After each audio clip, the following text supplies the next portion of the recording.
మీరు ఆవేశపడకండి సార్, కూర్చోండి. రే, రేపు పొద్దున్న పేపర్ వాళ్ళకి ఇవ్వడానికి గ్రూప్ ఫోటో కావాలి కదరా? కావాలి. రాయనం గారితో గ్రూప్ ఫోటో దిగుదాం. సార్ ఒక్క ఫోటో సార్. పదండి పదండి రా, మీటింగ్ అయిపోయింది.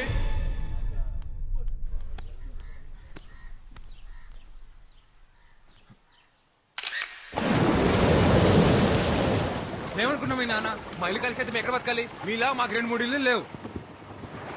ఆసి రాత్రి మళ్ళీ కల్లోకి వచ్చావు. ఇప్పుడైనా మచ్చ పడిందేమోనని. నేనే మాట్లాడుతూ నువ్వే మాట్లాడుతున్నావు. ఇలా రా రా, నీకు జ్వరం రప్పించేస్తాను.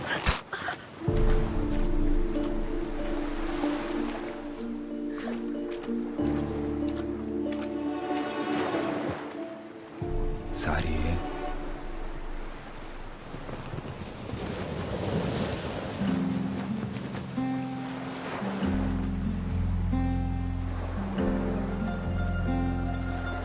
ఇప్పుడు నాకెంత కోపం వచ్చేస్తుందో తెలుసా?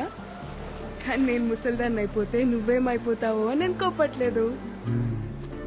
రా, ఇంకొంచెం దగ్గరికి రావచ్చు ఆసి గారు.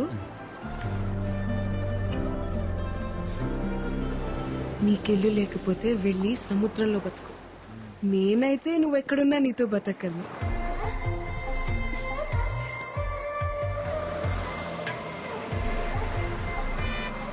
వచ్చేసింది. నాకు వినిపించట్లేదు, నేను ఇంటికి వెళ్ళను.